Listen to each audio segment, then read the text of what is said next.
Evolutionary.org podcast coming away, episode 472. Stevesmi and the Rickster, Ricky the Rock. How's it going, man? Hey, what's up, Steve? What's up, Gas? How's everybody doing out there? Not much. So, another episode. We're going to do a flashback episode. We're going to go back, bring you some episodes that we did in the past. We have a couple for you today. So, the one I want to present to you guys and gals out there is a very important podcast. I felt it was very important, got a lot of views, very popular, a lot of comments, and it's episode 376, Drugs and Steroids for Endurance. And the reason I chose that one is because a lot of people, over the years have hopped on steroids, hopped on different types of drugs, and they've killed their cardio. They killed their endurance. They were bicyclists. They were runners, they were swimmers, they like triathlons, they like to do a lot of things outdoors, even going kayaking or canoeing, and I'm guilty of it too. And you take steroids, you take the wrong steroids and you kill your endurance, and it is no fun at all. So this is the episode to listen to if you're into the outdoors, you're into mountain climbing, you're into mountain biking, you're into swimming, all this good stuff that we love being active, right? This is the episode to listen to if you want to excel at that and not hurt yourself. So that's the one I want to go back and rehash again. How about you, Rick? I'm going to take on a very popular topic that we get on the forums quite a lot. And this one, it's a Q&A, but there's a question in there for steroids for men over 50. So steroids for men over 50, podcast 321, a Q&A. I think is a good episode to add. And that's it. So what do you think, Steve? Without further ado. Yeah, and that's a very important one too, because we're all going to get older, right? So we're all going to be over 50. So at some point, you're going to have to change your strategy to this. So it's a very important one to go over. Let's hit it.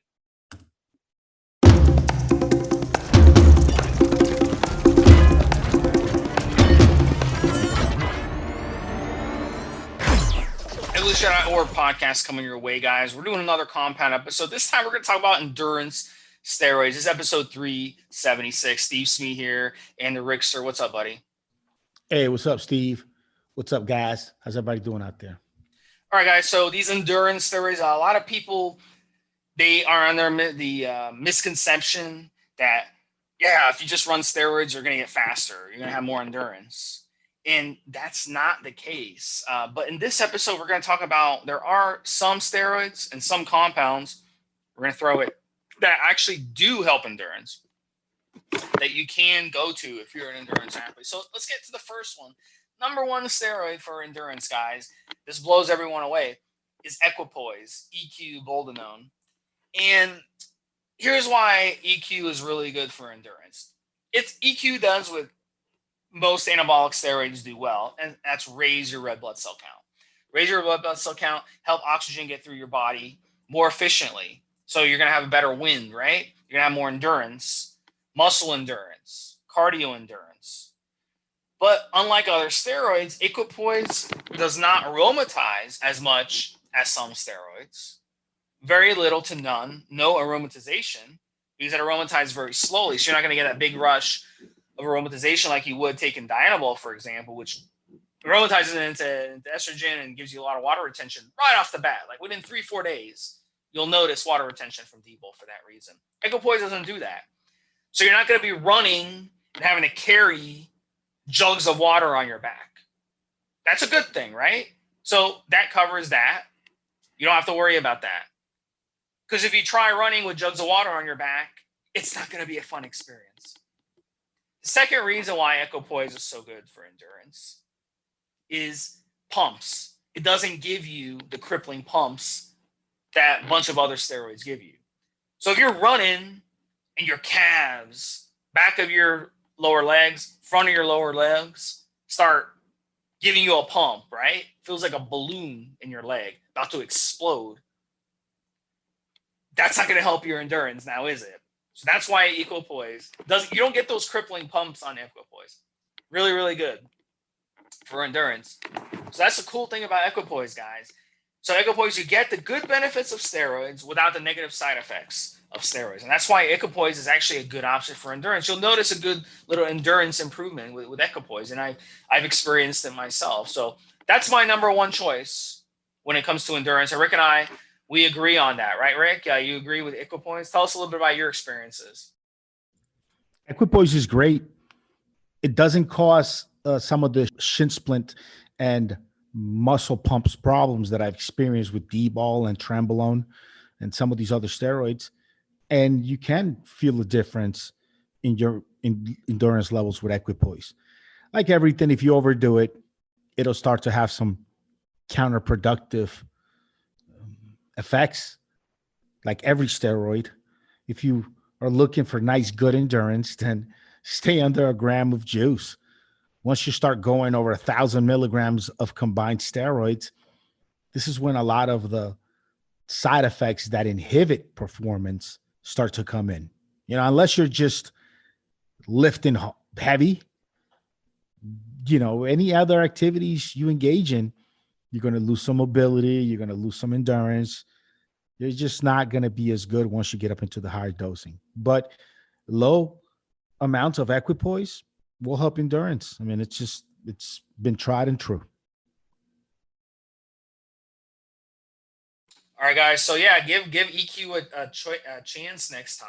Next time you want to run something for endurance, give EQ a chance. I would do EQ probably about 300 milligrams a week, and just by itself. Just try it by itself. If you want to boost your endurance, you could run maybe a small TRT dose of testosterone, but don't run too much testosterone. That's what we're going to get into on the next one, testosterone. Now, again, with the testosterone, you got to be careful because testosterone does aromatize into estrogen. So if you're running testosterone and you're running too much of it versus an AI that you're running, or you're running too much of it in general, it's gonna cause water retention in the body. So if you're running, obviously, it's going to cause water retention. It's also going to cause pumps. If you're running a moderate dose or higher, it's going to cause pumps. We don't want that either. So, but if you run testosterone, this is where testosterone plays a role, and this is my opinion. Let's say you've got low testosterone levels. Okay, you got low testosterone levels, and you're trying to improve with running, right?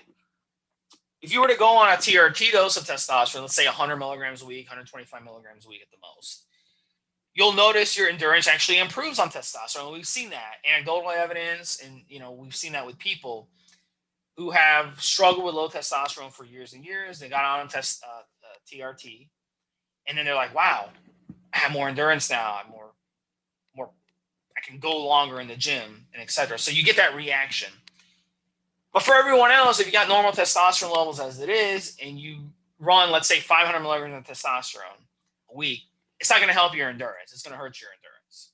So that's a no-no. So at the end of the day, if you run the testosterone properly at a low dose, it can boost your testosterone. It can boost your endurance because it's going to boost your testosterone levels to a normal level. You'll feel normal, and you'll get, you get those benefits of red blood cell counts and stuff. So again, it kind of transfers. I'd run the EQ, maybe 350, 400 milligrams a week, and then run a little testosterone in there.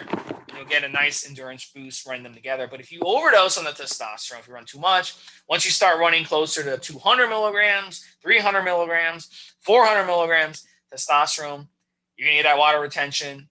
You're going to get that increase in heart rate, which is going to hurt your cardio. You're going to get those side effects, those androgenic side effects start kicking in. I've always said testosterone at a low dose is not considered an androgenic steroid if you run at a proper low dose. But if you run at moderate dose or higher, it does turn into an androgenic steroid. Anything that messes with your heart is going to mess with your endurance negatively. So that's why Equipoise, we started out with, is not an androgenic steroid. And I neglected to mention that. But that's important because it doesn't mess around with your heart. So you can keep your resting heart rate low, and you can push yourself where you tap into you get your heart rate up during cardio, but it doesn't get too high where it actually slows you down. So you have a maximum heart rate that your body can hit. But if you run too much of the wrong steroids, you're going to tap that maximum heart rate very, very quickly. And that will prevent you from going faster. It's just like a car engine. It's got the RPM spinning. If you run that RPM engine up into the red, you start messing up your engine. Your car can't go faster anymore. So it's kind of like a torque. It's kind of like a Tesla. You have that strong torque with a Tesla. It's the same thing. You want the torque when it comes to endurance. We don't want to wear out our heart in the process. So testosterone, good for endurance, only at a proper dosage. Do not overdose. And you can definitely test that out yourself if you want. So I'm going to bring in Rick. How does testosterone help you with endurance, Rick? Testosterone, like you said, is great as long as you don't use too much. Once you use too much, you begin to have some of the pumps and some of the other side effects that you get from the other steroids. Also, once you get up there in dosing 400, 500, 600 milligrams of testosterone, you're going to get some aromatization, which is going to cause your blood pressure to rise. Is one of the side effects of having high estrogen is water retention, and your blood pressure goes up. So I guess this can go almost for every steroid out there. The performance aspects of steroids are at the lower dosing. Again, that's if you're not a power lifter. If you're a power lifter, you can stack on a good bit of steroids for that one rep you're supposed to do, and you're fine. Bodybuilders, where you're not required to perform, just look a certain way, you go up pretty high. But if you're running, fighting, pedaling, doing anything like that, you're going to find that the performance aspects of any steroid, especially testosterone, are in the lower range. 200 to maybe 300 to 400 mgs. 400 mgs if you are starting off with really low testosterone to begin with. But if you have normal levels of testosterone, a couple hundred mgs will do you. And then you might not need an anti-estrogen, because once estrogen begins to get high, as I mentioned earlier, you get some water retention, high blood pressure. So that's it, man. Just a very low amount of testosterone will be enough to really improve your performance. And if you're a world-class athlete, if you know one out there, just a little bit of testosterone will shave second here, second there, increase recovery after a workout here, increase recovery after a workout there. And that can really tip the scales from you maybe not taking podium to being in the first place, being able to get more repetitions in your training, being able to come in day after day to your training pretty well recovered, being able to shave off seconds, being able to recover faster, pedaling up a hill, or shit, even if you're fighting, able to just hold on to that submission just a little bit longer, just a few seconds longer than you would have otherwise. But again, all of those performance aspects are in the lower, very lower range of the dosing. Once you go up higher, then it starts to become counterproductive for anybody else other than a power lifter or just a bodybuilder, physique competitor slash. The next one we're going to talk about, guys, is HGH, human growth hormone. Lance Armstrong, he's famous for getting busted for growth hormone. And he admitted in an interview that he did use growth hormone. He also admitted that he used EPO. Now, EPO, we're not going to talk about EPO on this podcast because it's a very dangerous compound to mess with. And this podcast is for the best stuff to use for endurance. And EPO, in my opinion, is not a good one to use. It's obsolete these days. So Epogen is what it's called. If you compare it to, we're going to talk about Sarms a little bit. If you compare it to something like GW, it really is obsolete at this point since GW's been on the scene. It's much safer, more effective. The risk versus reward makes absolutely no sense. It'd be like equivalent to blood doping, basically extracting blood out of your body and putting it back before the competition. It's not necessary to do that anymore, guys. These things that we're talking about are going to increase your red blood cell count. Testosterone EQ will increase your red blood cell count. So there's no reason to blood dope or use EPO anymore. So that's why we're gonna. I wanted to mention it, but we're not going to talk about it in this podcast. I don't want you guys messing with it. But what Lance Armstrong does admit is human growth hormone, and human growth hormone is basically what our bodies produce. When we're young, obviously going through our younger age. As we get older, really like in our teenage years, early 20s, as we get older, our human growth hormone starts dropping as we age. Now, human growth hormone, the reason it's so good for endurance is recovery. That's the number one reason. Because what happens is when you're an endurance athlete, and a lot of you guys out there, you just weight train, you don't do much cardio, or you do some cardio like on the elliptical or on a treadmill or something like that, but you don't do any hard endurance. Endurance training is extremely rough on the body, okay, much more so than weight training. And in endurance, the key with endurance training is recovery, because the quicker you can recover from your endurance training that day, the quicker you can be back out there the next day. You don't want to have to rest the next day. You want to be out there again, getting it going. Okay, again, it's like the RPMs in your car. You want to get that spinning as much as possible to train your body, because that's how you're going to get your win. That's how you're going to increase your endurance. It's not like weight training. Weight training, you're putting stress on your muscle, okay? But with endurance, you're trying to basically build up that rhythm, that circadian rhythm, okay, with your heart. You want to get your heart stronger. You want to be able to push faster and longer, okay? So human growth hormone is essential to recovery. We go back to the testosterone example. If you got low human growth hormone, which will happen once you get into your 40s and 50s, your human growth hormone starts dropping. If you got low levels, it's going to get harder and harder for you to recover. So that hard training session you did where you ran 10 miles, okay, at 50 years old running 10 miles, you're going to need a day to rest before you're back out there pushing again.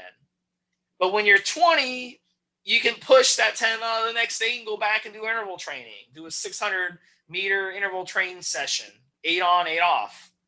Okay, but once you get to 40, 50 years old, it's not so simple. So that's where HGH comes into play. So if you got low HGH levels, running HGH is really going to be really helpful for your endurance. And that's why guys do it who are endurance athletes, the cyclists and runners and stuff. That's why they mess with it. But you got to run it the correct way, because if you run it incorrectly, it can give you a lot of water retention. So typically with HGH, when you first start running it, you might get some water retention that goes away. But it just boils down to you want to run good quality HGH, maybe 2 or 3 IUs at the most. I would not exceed 3 IUs. That then becomes counterproductive. But it gets to the point where if you can get the HGH levels in your body where you're a 20-year-old at 50 or at 40, that's going to help you recover quicker, repair quicker, and you'll be out there again ready to rock and roll. So Rick, I'll bring you on to HGH. Tell us a little bit about HGH. So HGH, a big difference between that and some of the other drugs we have discussed and are going to discuss next is that HGH is not really a game day drug. Having the HGH in your body the day of competition, it's not going to be as conducive to high performance as having the higher testosterone or the EQ in your body the day of competition, or having definitely taking your GW, your Cauterine, the day of competition. HGH really shines as a practice drug, as a drug that you take, like Steve said, you take for training. You train to your fullest, your body recovers, and you come back the next day to do it again. HGH helps promote the repair and growth and strengthening of your tendons, your joints, your muscles. It really, if you're training hard, giving it your all, that additional human growth hormone in your system will help to just make sure your body is adapting to the training. Your body is enhancing with the training. And really, that's where HGH really shines. You could potentially use the human growth hormone all the way up to the week of competition and then just cut it out a few days before, not use it the day off. And you still have most of the benefits that you gained using the growth hormone those months. Your tendons, your joints, muscles will still be just strong and thick and just as prime for for performance, for specific performances, they were when you were taking the HGH. And that's something really different as opposed to like GW or even the androgens. I guess you could use testosterone in that way for some sports and EQ. If you're a tested athlete, EQ you don't want to take because EQ is going to be detectable for up to a year as a tested athlete. It does help performance as long as you don't get tested. But if you get tested, at least a good year, sometimes a year and a half for something like nandrolone or EQ, because of that long ester, be detectable. But yeah, I mean, that's an important thing to note with GH is really a drug to be taking during those hard months and weeks of training coming up to the competition. And the day of competition, it's might not do much on that particular day. Yeah, and before the people out there get confused, they're like, oh, it's not an anabolic steroid. It's not. Human growth hormone is a peptide hormone. It's not an anabolic steroid, but it's very important to talk about it. If we're going to talk about endurance, very, very important to talk about it, because if you do have low HGH levels, you've got low testosterone levels, guess what? You're never going to succeed at endurance sports. You got to get those levels up. So if you're an older guy in your 40s and 50s, you got low levels of HGH, low levels of testosterone, you may want to look into getting those levels, back to normal, where, back to where they were when you were 20 or 25. And I've said this on the podcast before, but for any new guys listening for the first time, maybe go over this real quickly again. Human growth hormone is a completely different structure than testosterone or Anavar or Dianabol or whatever. Those are steroids. They're ring structures. They're not very large, not very complex. Human growth hormone, on the other hand, is very large, very complex, folded up protein structure. I make the comparison that in size and complexity, testosterone would be a golf ball. Human growth hormone would be a car in size and complexity, a lot larger, a lot heavier. And also growth hormone is specific to the animal that is specific to. Meaning while you can take that same testosterone and inject it into a horse or a dog and it'll have the same effect, comparable effects as it has on a human, you can't take that human growth hormone and inject it in those animals and expect any sort of result. Just like you couldn't take human growth hormone off of a horse or dog and use it on yourself. It just won't have the same effects. It's a very complex folded up protein structure that's very specific to the animals that produces it. So yeah, human growth hormone and steroids, completely different realms in how they work and how the metabolites downstream from the original hormones work. We call them hormones, right? Because they basically are carrying a message, but they're completely different in size, complexity, and how the body processes them, how the body utilizes them. Just want to toss that out there. I've said on the podcast several times, but we get new listeners all the time. It's just a good idea to make that distinction. All right, guys. So the next one we're going to talk about is Sarms. And again, Sarms are anabolic steroids. In fact, some of these compounds that we're talking about within Sarms aren't even Sarms. So the first one we have to talk about, GW 501, 516, cardarine. Not a SARM. It's a PPAR agonist. But cardarine is a weapon. And it really is a shame that some people out there are so negative about it. Because if you're missing out. You're missing out on not using cardarine for endurance. It's just an amazing compound for that. And the way cardarine works, being an agonist of PPAR, it actually allows your body. It's not like it's the opposite of using a stimulant. So again, we go back to what I was talking about, revving up your car engine. But when you run the cardarine, it doesn't rev up your car engine like caffeine and stimulants do. So you take a pre-workout with stimulants, revs up your engine. Your engine's spinning really, really, really fast, going up into the red range, right? Wearing out. But with cardarine, actually allows you to push harder, longer, without going into that red zone with your RPMs. So you can run more on it, and it won't push your heart rate up in the process.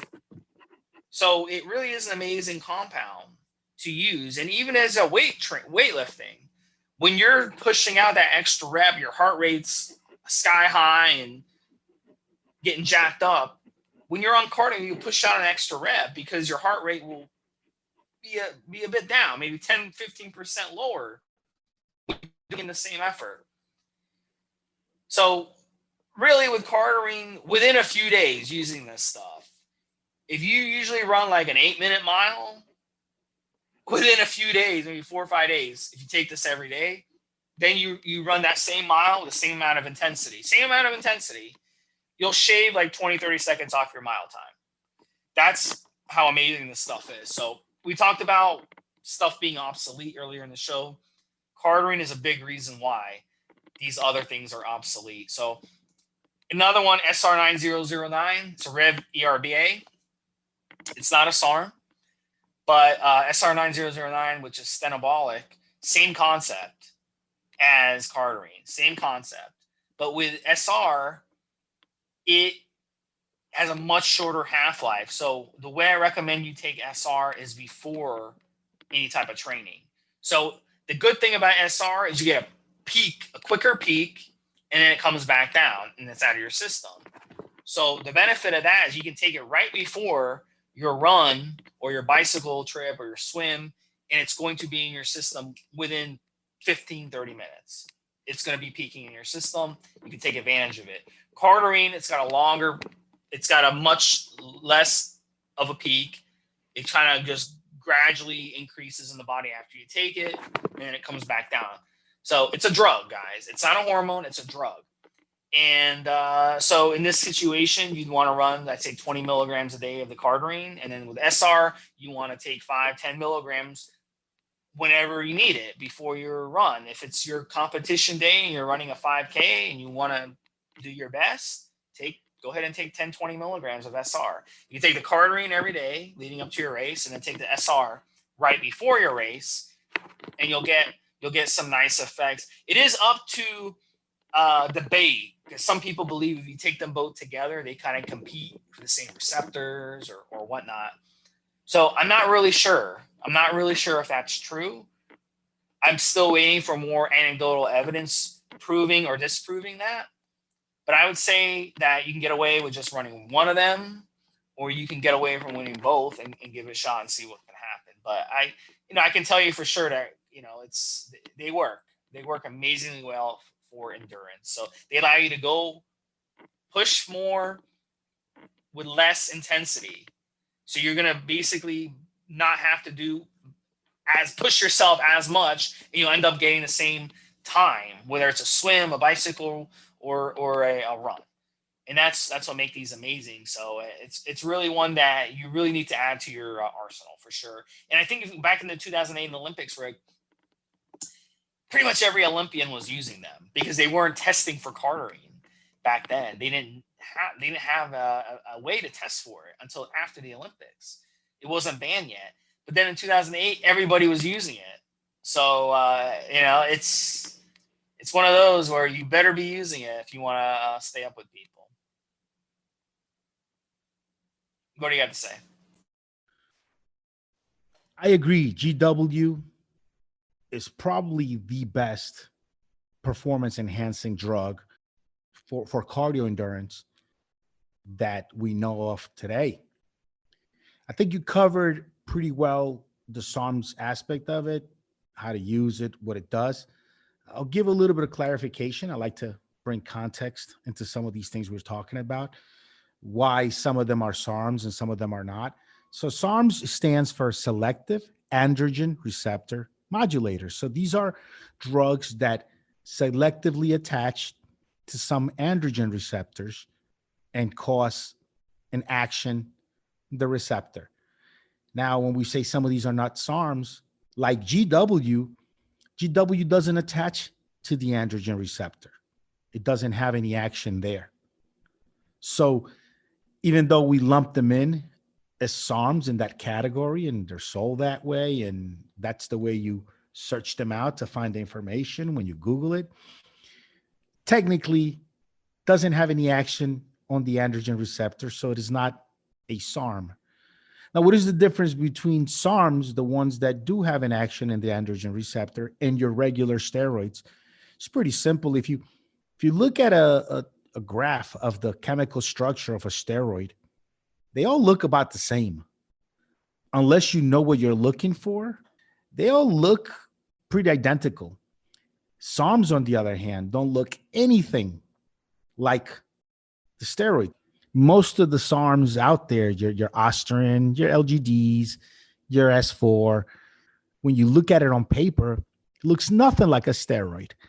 Now, these SARMs have a part of their structure that will attach to the androgen receptor. Just that one side is going to be suitable to attach to an androgen receptor.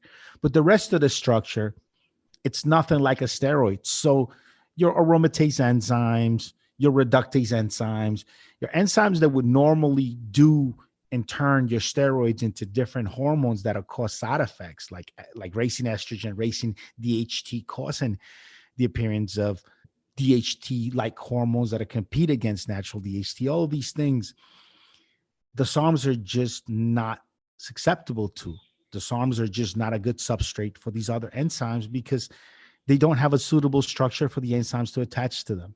So this is why you get nowadays some people preferring SARMs, because although they have some action, not as strong as most steroids, but some action on the androgen receptor that's beneficial. Outside of the androgen receptor, they're not being affected by enzymatic reactions from these enzymes that'll make them change into different metabolites that are just not desirable to our ends, to our goals.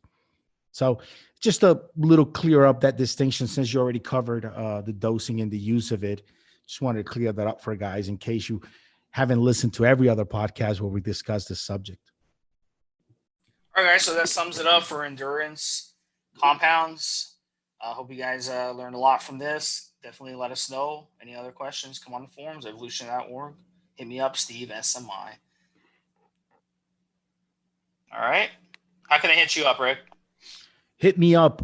Check out my social, www.rickyvrock.com. That's RICKY, V as in victory, ROCK.com. Find me on social. Send me a message. If you have any questions, hit me up. rickyvrock@gmail.com. Hit me up with any questions you have. I'm also very active on the forums, evolutionary.org, elitefitness.com, anabolics.com. Just come check me out. Drop me a PM. I'm always around to help you guys out. Anything any of you guys need. It doesn't have to just be questions about my own products that I produce. You can just ask any questions you have, and I'll make sure I take good care of you guys. With all these drugs and all these compounds that you take, I have a great liver, kidney, heart, pretty much every organ support product. N2guard.com. Go to N as in Nancy, the number 2 guard, like guardian.com, N2guard.com. Check it out. Great product. It's selling my legal over-the-counter supplements is what allows me to come back day after day and do this podcast for you guys. So please do come out and support. I don't have any other besides that and some consultation clients. That's how I pay the bills, and I'm able to keep researching and keep coming back day after day to do this podcast for you guys. So please come out and support. I really appreciate each and every one of you guys that spends a little bit of your hard-earned money in my store, needtobuildmuscle.com. That's my store. Come check it out. If you want to support me, support the show, and you'd like to buy a bottle of a product here or there, you're out of the country, you have some questions, just hit me up. rickyvrock@gmail.com. Go to rickyvrock.com. Find me, ask me your questions. I help you find the product that is best suitable for your program. I help you put together your program. Just come and support, man. I appreciate every single message I get from you guys. All right, guys. Excellent. Talk to you guys next week. Send in your Q&As and we will read them on the air. Have a good one. Have a good one, Steve. Have a good one, guys.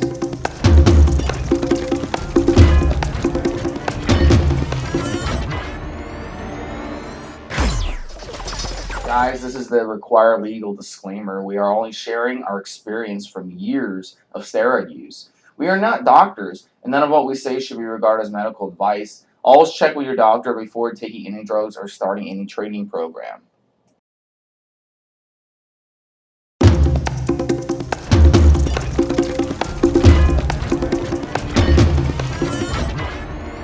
Evolutionary Org podcast coming your way, guys. This is number 321. We have another Q&A episode coming your way. Stevesmi here, and Rick, as always.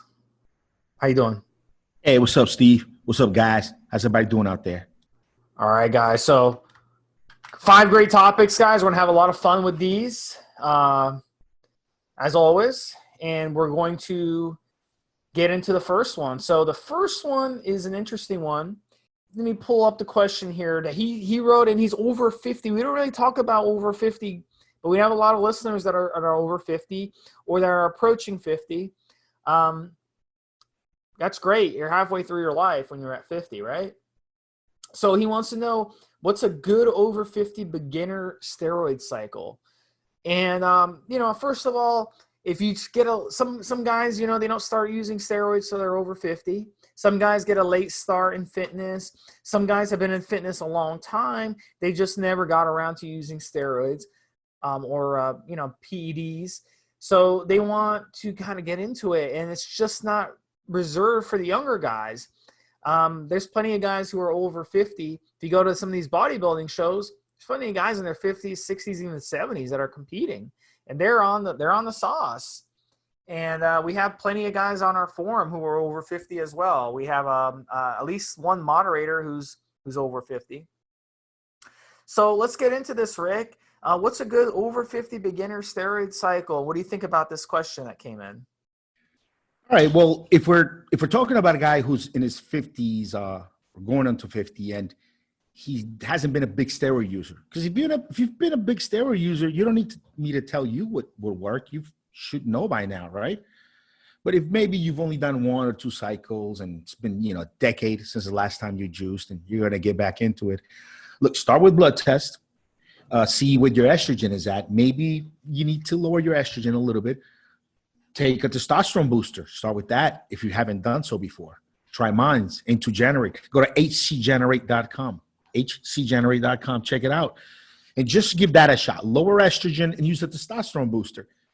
See if maybe just shifting that balance between lowering estrogen, lowering sex hormone binding globulin a little bit, and just reactivating, just trying to get more life out of your latex cells. See how that works naturally. And if you still need a little bit extra help, if you still need a little bit of some extra androgens in your system, synthetics, then probably start off with the creams, which is our next part. Start off with the creams. Make sure you get some good DHEA cream. There's DHT creams out there. Make sure you get testosterone cream. There are different creams out there just to add a little bit. Now, if you do those things, if you boost natural testosterone a little bit, lower estrogen a little bit, lower sex hormone binding globulin a little bit, which are usually pretty high when you're older, and you raise your own natural testosterone production, maybe add a little bit of a cream, you're putting yourself now in the realm where you actually can build some decent muscle and get some tightness to your look, to your body. And you're not really on a real crazy cycle, and you're not really doing anything that serious at that point. Obviously, the next step up from that is maybe swap out the cream for injections and get on TRT, and make sure you get human growth hormone. If you're over 50, make sure you get a couple of IUs of human growth hormone every day. That's my plan. I've saved my human growth hormone use for my 40s and 50s. I didn't burn that out when I was young. So now that I'm heading into 40, now I can use some human growth hormone and peptides now and go that route. So testosterone, human growth hormone, some estrogen management, boosting your own natural levels. If you're 50, you want to take the herbals, because the herbals are going to help you enhance the whole testosterone experience. They're going to help with some of the mechanics of the erection. They're going to help, and especially tribulus is going to help the way your brain feels with that new testosterone. The tribulus just tends to make your brain more receptive to those androgens, plus everything else in the HG Generate. So just make sure to give that a shot. And that's all you need. You know, if you're over 50 and you're just now getting started on steroids. And look, I'll tell you this, by the way, guys out there is an exception to the 5 to 8 year rule that I talk about on this podcast, where I tell people you should not touch steroids unless you've been training for 5 to 8 years natural. If you're 50 already, look, as long as you made the lifestyle change to make the gym a part of your life, to make clean eating part of who you are, just throw the sauce on top of it. As long as you're giving yourself at least a year of just good, healthy, clean eating and good habits as far as training consistently, just throw on the sauce, man. You're 50, you don't need to train 5 years. Just give it a shot if that's what you want to do. Matt, as a matter of fact, I think steroids really, as you get older, your decision to use them should be a lot easier. See, if you're in your 20s, if you're in your teens, 20s, even early 30s, really think about that shit. You don't want to use this stuff. It might have some side effects later down the line, 20, 30 years from now. And plus, your body's already making plenty of testosterone and human growth hormone and the things you need. So the decision is a lot harder.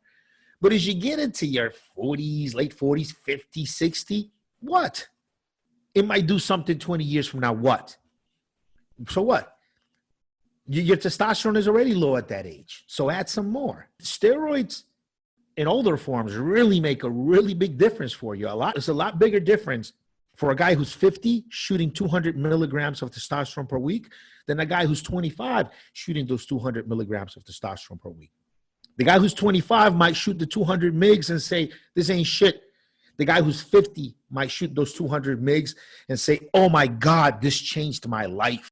So as you get older, I think that the decision to pull the trigger and do steroids should get easier. I mean, what are you worried about? I'm telling you guys that as I go on. Now, I've been using steroids my whole life. And as I said, human growth hormone. I tried it here and there, but it's not something I've stayed consistent with. Now it's going to be something I'll probably be adding a few months out of the year now, hopefully, if I get good quality stuff and I can afford it, right? I'm going to try. But now it's time to mess with it because now I'm getting to that age where it's really lacking. So human growth hormone, estrogen management, testosterone. Start with the creams and testosterone boosters.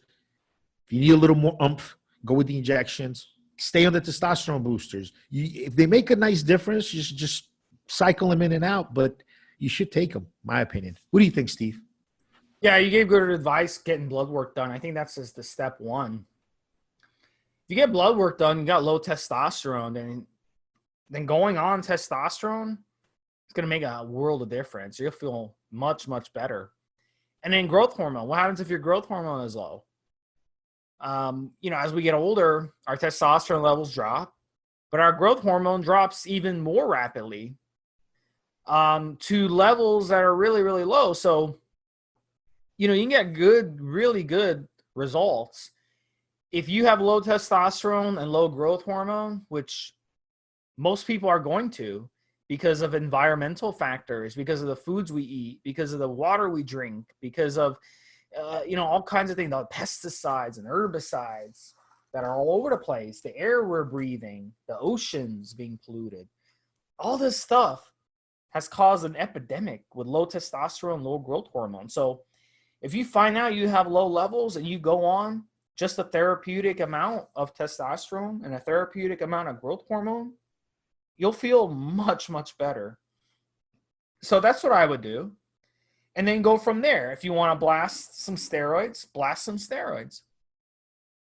Just add it to your therapeutic dosages. And then you can always just run Sarms. You can run strong testosterone booster, the N2 Generate, what Rick mentioned. Excellent choice. And that can make all the world of difference. It can really give you an extra boost in the gym, extra boost in the bedroom, extra boost with your career, and you'll feel a lot better. So, sky's the limit, guys. Just make sure you get blood work. Same goes for any age, but especially those over 50. If you're under like 45, I wouldn't even bother getting growth hormone tested. It's really, really expensive. But if you're over 50, for sure, get your growth hormone tested as well as your testosterone. Let's see where things are at. All right, guys. Next topic. Next one is using androgel testin versus injectable for TRT. Now, Rick, have you ever used the androgel? So let me explain what the androgel is first. So androgel is basically it's like a cream. So it's a topical, it's a transdermal testosterone. It's a topical gel. You apply it to your skin, and it works its magic because it will absorb into the body and boost your testosterone levels. It's not as effective at doing it. It's not as good absorption as just injecting straight testosterone would be, but it does the trick when it comes to getting your levels to a TRT dose. And a lot of doctors would rather give you the androgel or to test them as a prescription in the United States, because they don't feel comfortable with you injecting. So, but a lot of doctors now these days are turning to injectables. I think 5 or 10 years ago, it was much more easier to get the gel, but now doctors are kind of realizing, hey, my clients are demanding I give them the injectable. So now it's very unusual to have a doctor say, no, I'm not giving you the injectable, I'm giving you the androgel. So I would say the benefits, Rick, of the injectable over the gel, to me, one of the big benefits that I would think was that the gel, you have to apply it every day. So basically with the androgel, you apply 5 to 10 grams every day on your body. It's got to absorb. You can't shower it off. You can't accidentally get some on your kids or your wife or your girlfriend or boyfriend, whatever. And that could be an issue versus just injecting once a week and being done. It takes 5 minutes to inject. You're good to go. The androgel, you got to make sure you take a shower, dry your skin. It's got to be a good, clean skin. It's got to absorb all this stuff. So to me, the injectable is a hell of a lot easier than the gel. But on the flip side, some people just don't want needles around the house if they have kids. I mean, Rick, you've got kids running around all the time where you are, so I'm sure you don't want your kid picking up a needle or something. He sees daddy injecting himself. So what's your opinion on this? Does that make sense? Androgel works great. Injections also work much better, obviously, than the gels. Topical delivery, transdermal delivery of medications, ingredients is very effective, extremely effective. For years, I've been using Yahimbi topically to burn fat. There were a lot of really good topical anti-estrogens. Formistane, it's a great anti-estrogen. Works a lot like Masterone would as far as lowering estrogen. You could apply it topically. Arimistane, there were some arimistane versions in the market, probably still are, in a cream. It was an aromatase inhibitor. So delivering testosterone, delivering different hormones via the skin, it's been done for a while. Now, there are some limits as to how much you can actually deliver through the skin. You can load up a needle with a gram of steroids. Literally, you can put a gram of steroids in a needle, 4 cc's at 250 milligrams a cc, shoot that, and you just got a gram of hormones into your body. Now, in order to deliver a gram transdermally, it's going to be a lot tougher, and you won't be able to do it in just a 24-hour span. You won't be able to do it right away. You need consistency. You need to maybe apply it a couple times a day. Some compounds that you deliver through the skin need conversion via enzymes on certain parts of the skin. That's why certain products you'll get indications to use them on certain parts of your body, because you have different concentrations of different enzymes in different parts of your body. So once you apply and those enzymes have been kind of, I guess you could say, used up, there's a cycle between when they get cycled in and out.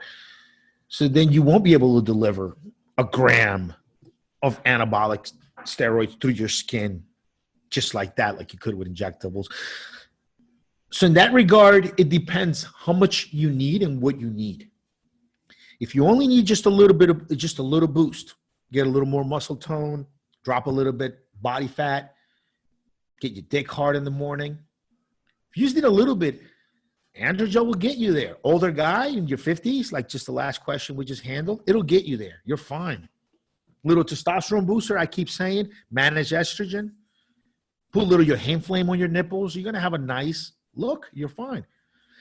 If you want more than that, if you want to put on 20 pounds of muscle, then I guess if you apply the androgel every single day and you ate right and you trained right over years, you'll keep gaining mass, because it'll just keep your androgen levels over what your body could produce naturally, but it'll take a while longer.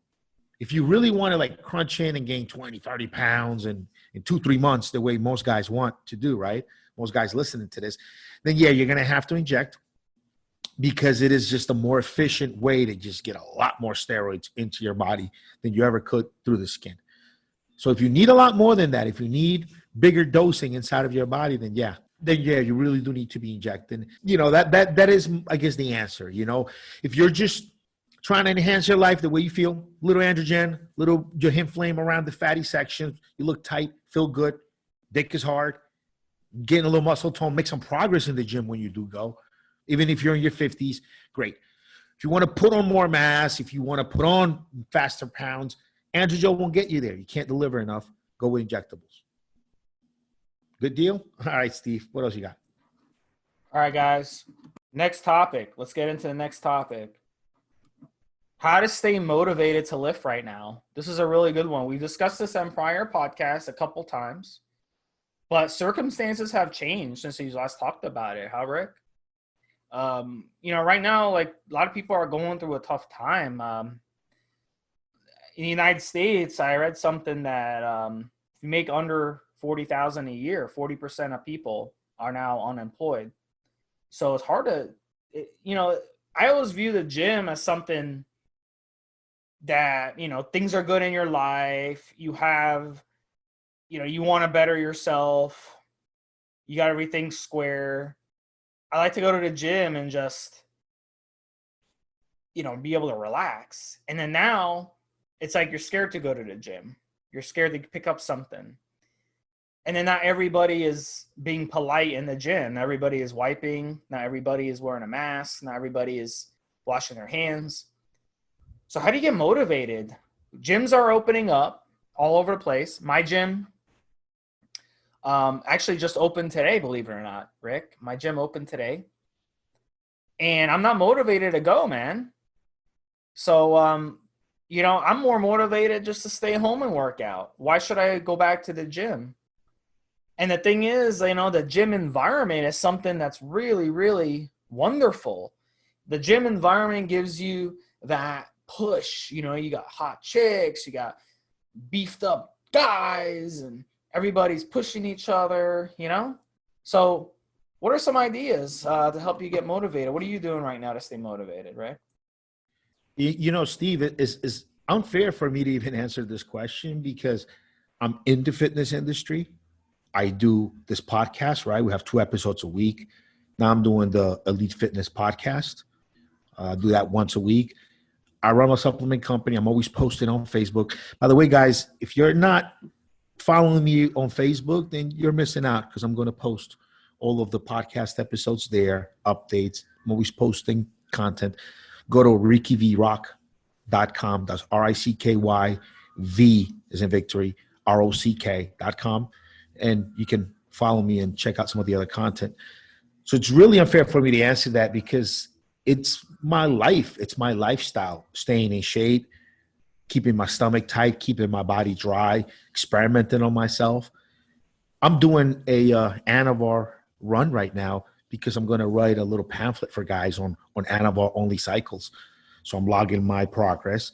And then by the time I'm done with this little Anavar only run that I'm going to do, I'll be able to offer some nice content to people. So my personal situation through all this, staying in shape, getting to the gym, and I'm not even going to the gym. I got my weights at home, obviously, right? But just getting my training done, making sure that I don't slip up on my diet. this is just what I need to do for work, for what I do. And hopefully maybe I can inspire other people. Hopefully if you come out, follow me on Facebook, check out the other content, stay with this podcast. Maybe you'll stay focused on the goal. Maybe you'll stay focused on keeping your body strong, keeping your mind strong. I don't know. I think I can't answer it because I'm already motivated. This is what I do every day. And for you guys out there listening, just keep watching, listen to this, keep working out at home. If you don't feel good about the cooties at the gym, just work out at home, but keep training. Go for a run, keep training. Don't stop training. Don't stop exercising your body. It's fine if you don't want to go to the gym. That's okay. It's not okay if you don't want to train. It's not okay if you don't want to push yourself. It's not okay if you don't want to push yourself to exhaustion. Get some endorphins moving through your system. That's not okay. That's not all right. So yeah, I mean, look, if you don't want to go to the gym, don't fucking go. Lift some weights at home, do some calisthenics, just keep training. Keep training, and that's it. What do you think, Steve? I think some ways that you can get motivated is by buying some new shoes. How about that one? Buy some new workout apparel. That can get you motivated. How about some music? Music is very motivational. That's why they put music in movies, especially in if you watch like action movies or movies where guys are working out. Remember the Rocky movies? They always have the little workout montage, and they have the motivational music, stuff like that. I'll give you some meathead talk for getting motivated. This is what you do. You get yourself a little book, a little journal. You don't need to buy a new one, just whatever you got laying around. Take a picture of today. Start writing the date, measurements, weights, everything. If you got a caliper your skin, pictures. Grab your shit, whatever you got in your cupboard. If you need to order some stuff, then order it up.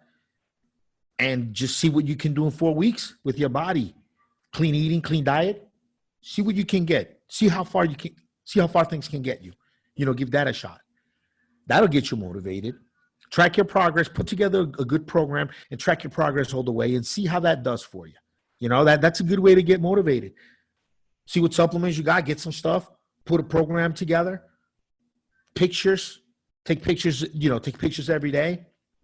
That'll get you motivated. I think if you track, if you take pictures, if you got a program, if you got supplements you want to take, got this Anavar cycle, adding your hand flame, taking Entuslin, obviously taking Entugar with it, added HG Generate ES is a testosterone booster for it.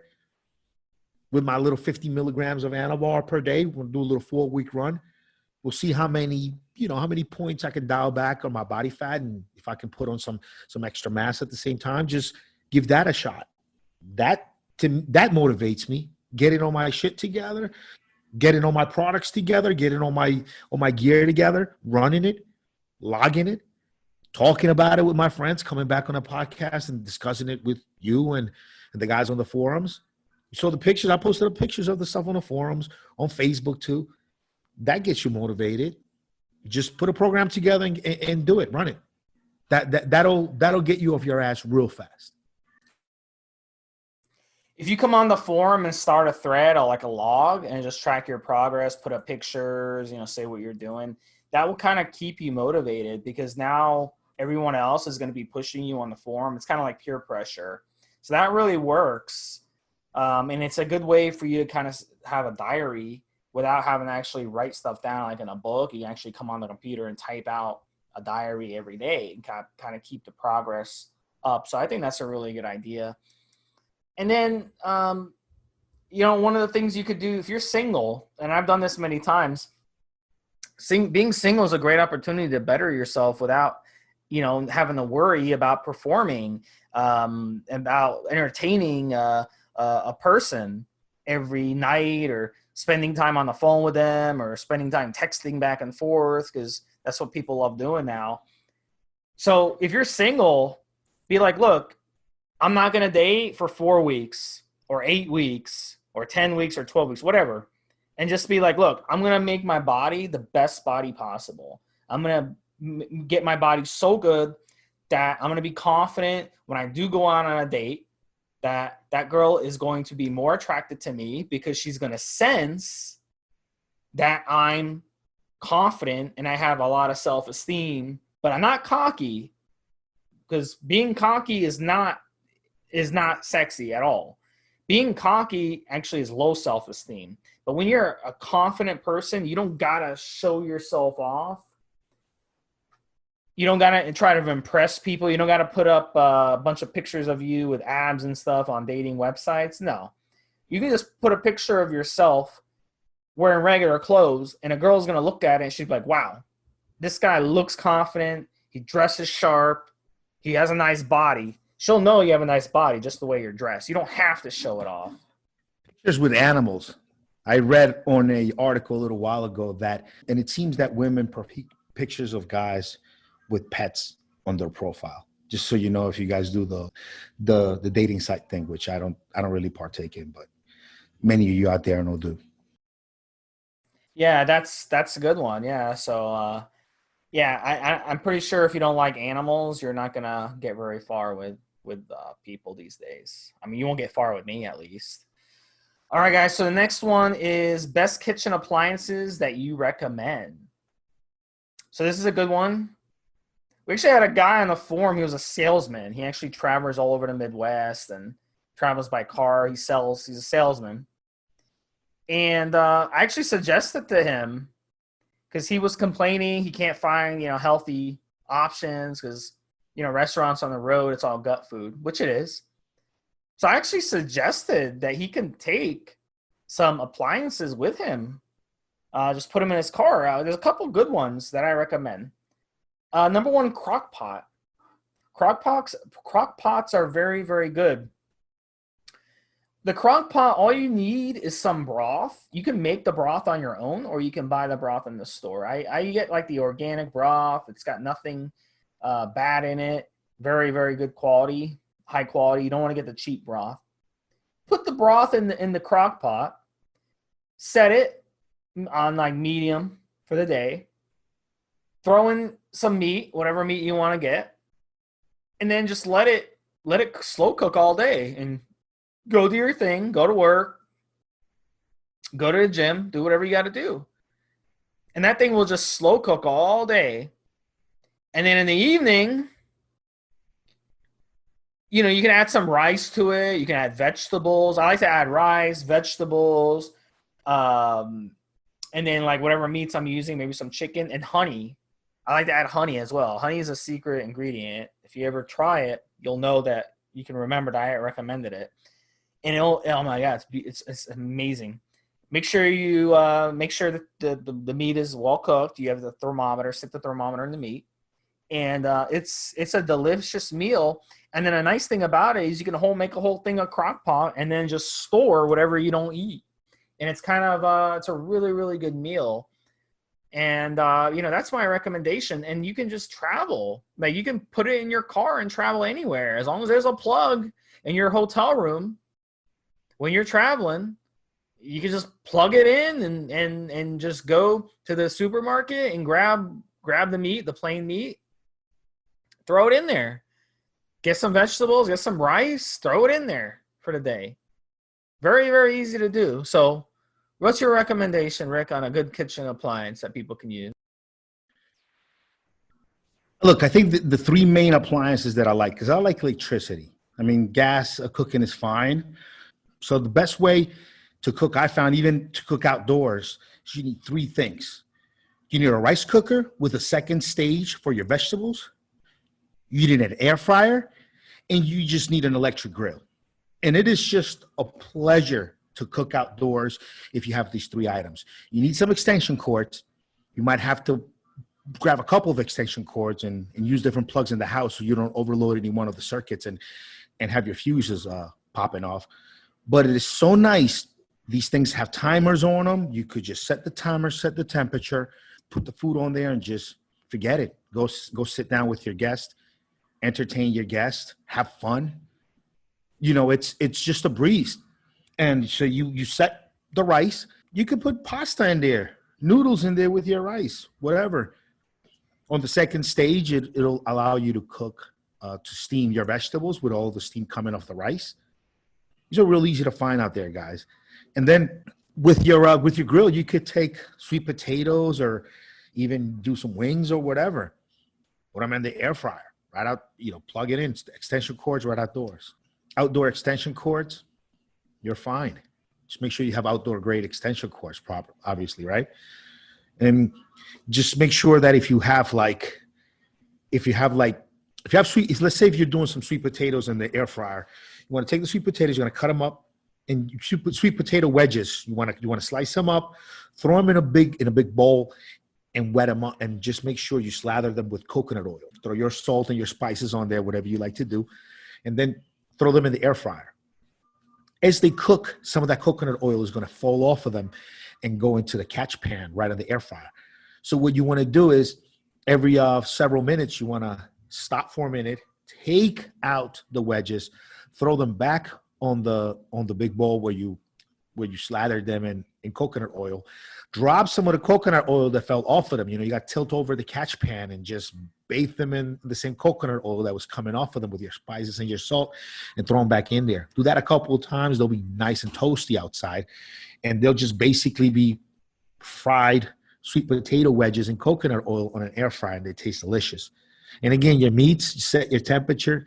It's just so nice to use electricity and cook and forget. And I know you said kitchen appliances, and I'm talking about outdoors cooking, but these two, my air fryer and my rice pot, they stay on my kitchen shelf all the time. These are everyday use items. My electric grill, not so much. I do end up cooking a lot with gas, just because the stove is there and I had a gas stove to begin with. Even when I do outdoors, I don't like doing gas outdoors. It's just electricity. Just so much nicer. Set it, forget it. When you have an electric pan and you're cooking meats and stuff on it, you don't have this issue with grease flaring up and charring your meat. You can control your temperatures. And if you have a well-designed a flat iron where you're cooking all your meats, it'll drain all the juices out into a safe place. You don't have open fires. I mean, it's really, really, it's just a really nice, pleasant, convenient way to cook indoors, outdoors. Just air fryer, electric rice cooker.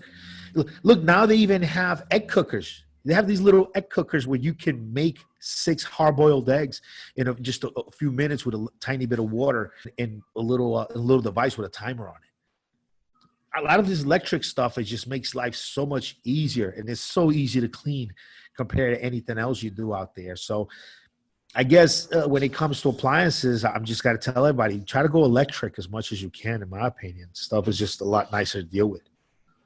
And this is for a few people, right? It's a good solution if you have a small gathering. If you have a large gathering, obviously you might want to fire up the grill and just have that gas just pouring out heat on a lot of meat and a lot of stuff you're doing. And then it's worth the cleanup if you're serving, 40, 50 people. But if you have a small gathering, less than 10 folks, I'm telling you, these 3 appliances will take good care of you, and you won't have a lot of cleanup afterwards.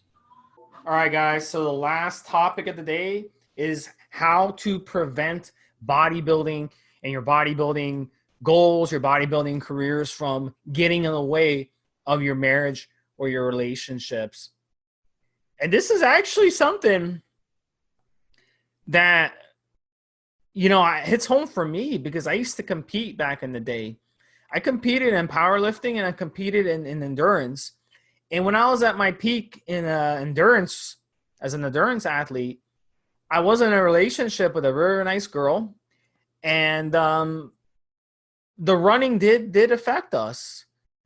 It did affect us because, I'd go running, do some 6-mile runs in the evening, and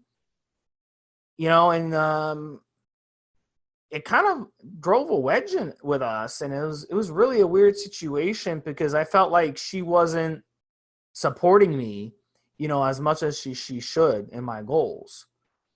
And it was hard, in that situation. I think she felt like I wasn't giving her enough attention. And I think it was one of the reasons our relationship got doomed, So I think it's a definitely a valid question. And I can see in bodybuilding it even being a worse situation, because in bodybuilding you have to so like focus on it if you want to succeed in it. You have to like so focus on one thing, and you kind of have to put your family and your relationship on the back burner.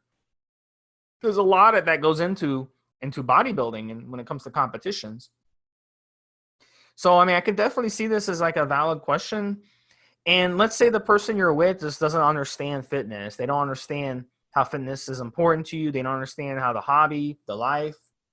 So maybe they have a problem with you spending, an hour and a half, commuting and spending time at the gym and then commuting back home.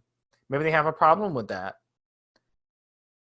So it hasn't been a big problem for me in the past, but I could see how it could affect people, and it's been a problem, once or twice for me. So I'm bringing in Rick here. Do you think that that's been an issue? You're pretty conservative guy though, because usually you date like women who are, not as career oriented and who don't mind you, monetizing fitness and putting in a lot of time in fitness and stuff, right? I'm very independent. I've always been. So I kind of do the things that I know I need to do and kind of expect things to just harmonize with whomever's in my life. If it becomes just too much of a friction point, then it's just not worth it. We're not aligned. It took me years and years to learn that. When it comes to actually having bodybuilding dreams, when you're a bodybuilder, you have to like take your meals with you everywhere. You have to make sure to prioritize your eating schedule, your training schedule, your drug taking schedule, your supplement schedule. That has to take priority over everything. And like Kai Green said on a video I saw a few days ago, and the better you get, the less room for mistakes that you have. The more muscle you build, now this part I'm saying, the more muscle you build, the more you refine your physique, the easier it is to slip away from you if you just let up. The more muscle you hold on you, just the more progress you've made closer to just the perfect body that you're looking for, the easier some of that more recent progress will slip away from you if you let up. So you'll find most bodybuilders have a significant other that supports their lifestyle that doesn't feel threatened. You see, the fact that you have to focus so much on the way you look and how you eat and the drugs you take and your sleeping and everything, where you can't be on call for certain things, where vacations are not just any regular vacation because you still have to get your protein in. And you end up having to find significant others that understand it to the point where they don't feel threatened by it the way most people would. So you have to, I mean, it's a hard lifestyle being a bodybuilder, just that consistency. It's the hardest part of being a professional bodybuilder, besides the fact that you have to have the genetics to tolerate the drugs over decades and also have the muscle structure, but just the consistency. And it's not consistency where you can let up a day or two per month and be okay. No, that's too much. Letting up 2 days per month, it's 24 days in a year. That's almost a whole month of progress that you're not getting. No, you have to be consistent to the hour with every meal, with every hour of sleep. You have to be consistent. And so this is what's in your heart, this is what you want to do, and your significant other, it's not in tune with that. If they can't be by your side and understand that this is extremely important to you and you live a different lifestyle, if they can't be there for you, not be threatened by it, you're going to have to either give up the lifestyle or give them up. But both are probably not going to be able to survive in the same space. What do you think, Steve? I take a different perspective on this. What about the situation like I don't drink at all? And I'll tell you, it really, listen, women our age, I know women my age, a lot of them, they like to drink, especially like wine. They love to go to wine tasting. you know, they have wine memberships. They like to go to Whole Foods and go on the wine aisle and grab a nice thing of wine and champagne and cheese and stuff like that. And, you know, that's a type of thing that that a lot of women, they want the guy to drink with them. You know, they want to take the guy to the wine tasting, and that's just not my scene. Like, I'm not one of those, you know, preppy guys who, you know, likes to go to wine tastings, and I've got like my sweater and my scarf and like the goofy hat and stuff. But I'll go with my my girl, you know, to the wine tasting and stuff. But I don't partake in the drinking. But I go and I watch her, and she seems to have a good time. So I mean, you could still participate in it without actually, you know, drinking. So, but yeah, a lot of women. I can remember I dated this girl, and you know, she was a drinker. She was in the military, and one of the things that they teach you in the military, those of you who are veterans, you know this, they teach you to drink. One of the things, it's kind of like that peer pressure thing. So she drank like a sailor, a drunken sailor. She would drink beer, and every night she'd drink, and she'd go out once or twice a week and go out with her friends from work, and they'd get wasted, and she'd come home 3, 4 o'clock, you know, taxi would bring her home. So, I mean, it's, you know, to me, if a girl drinks like that, I will never date someone like that again. It's just not going to work. And on the flip side, you know, right off the bat, you know, I try to make women understand, look, I'm not going to go with you. I'll go with you to the wine tasting, but I'm not going to drink any wine with you. You know, I don't mind if you have a beer. We go to the game. I don't mind if you drink a beer, but I'm not going to drink any myself. So you just got to make it clear right away. Look, that's part of getting to know somebody, especially like on a first date. And she should be asking you those questions on a first date, you know, about your lifestyle and stuff. Those are important questions. And if she doesn't agree, you know, to date you, even though she knows that she's never going to take you to a restaurant, to a nice winery, to Napa Valley and all this stuff to drink, because every woman my age, that's their dream vacation, right, Rick? They want to go to Napa Valley, and they want to visit the wineries, and they want to drink and all that shit. And I'm not, you know. Yeah, that's why I don't date women your age, Steve. Well, I think younger women are more into going to clubs and drinking hard liquor, though. So it kind of, I don't know. It just seems like a lot of women drink nowadays. They don't smoke. A lot of people fucking drink, bro. Yeah. A lot of people drink. Alcohol has been part of our civilization since there was civilization. Apparently, and I don't quote me on this because I could be wrong, but apparently the oldest forms of writing that were actually found were counting some of the stuff that was used to make liquor for the time. It seems like we might have started settling and planting crops so we can have a reliable source to make alcohol. I know in the 1800s, in the United States, alcohol was drunk pretty regularly because water was very hard to come by.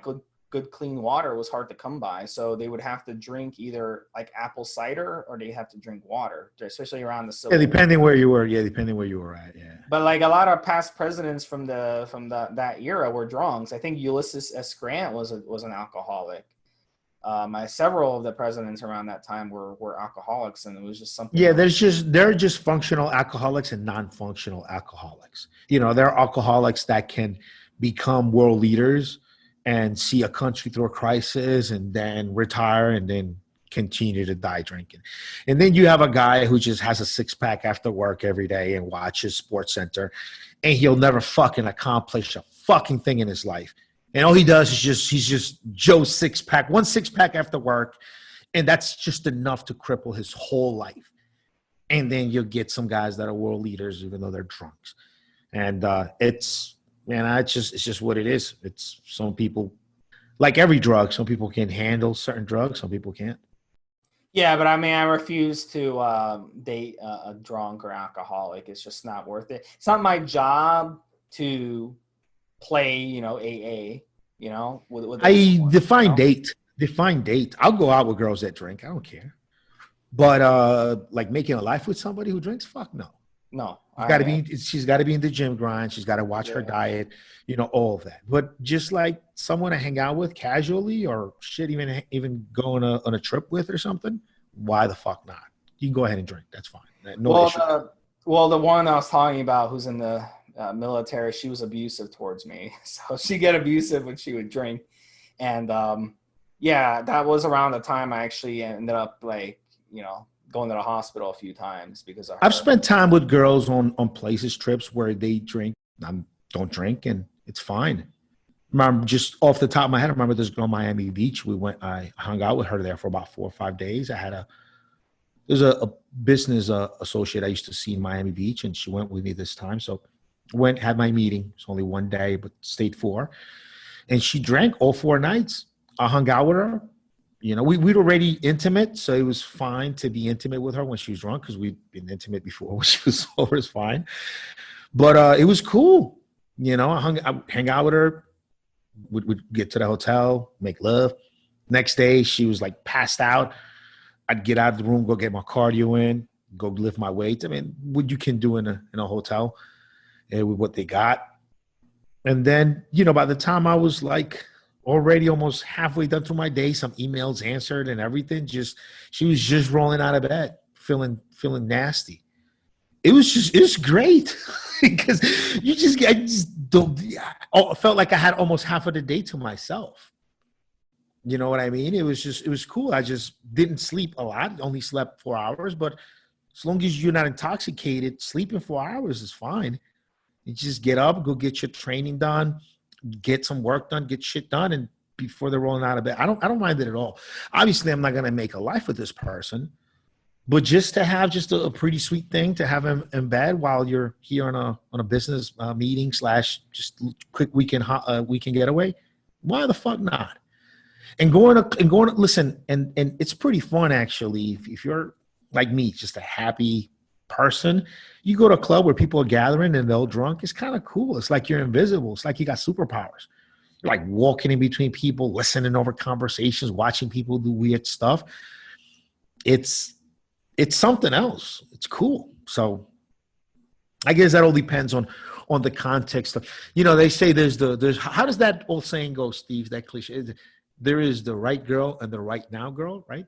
So it depends how serious you're taking things and how involved this person is going to be in your lifestyle, whether them being a social drinker or just a fucking alcoholic, if that really matters, you know?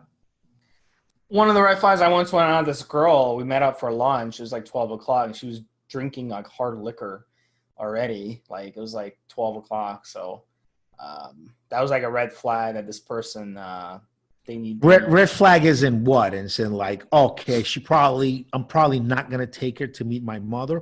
Or red flag is in like, oh shit, I better get some condoms because she's gonna want to fuck today. Like red flag is in what?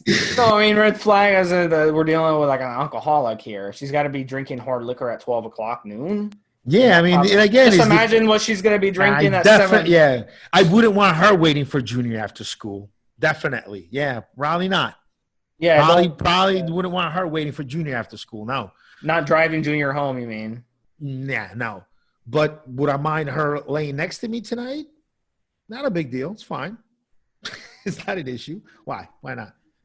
You know what I mean? It's fine. I mean, it depends. Again, it depends the context of things, right? Well, my morality makes me reject. Get the fuck out of here. Womenizing. You're a woman. You know, if you got a map of the world and you got like tags and you stuck a tag on every city that you hooked up with a girl, Miami Beach, talk about Miami Beach, the Bronx, Vegas, California, Colombia, Argentina, Venezuela, what other countries? Fucking That's China. all the plugs that I know. Just say that. Just say that's all. We run out of tax if we had to do that. We're actually going to do that in the next podcast. I'm not. Just cut it out, man. You're gonna make people at home think that you're serious. Come on, man, cut it out. All right, guys. Listen, Evolutionary Org, guys, keep the questions coming. We hope we answer your question. I don't even remember what the question was on this, but I don't know. We ended up talking about something totally different. Yeah. Went down that rabbit hole. We appreciate you guys listening, guys. That's the fun part about this podcast. We just we improv it. So we have another episode next week coming. We have another compound episode. We have another Q&A. So check it out. All right, guys. Stevesmi and Rick, have a good one. Have a good one, Steve. Have a good one, guys.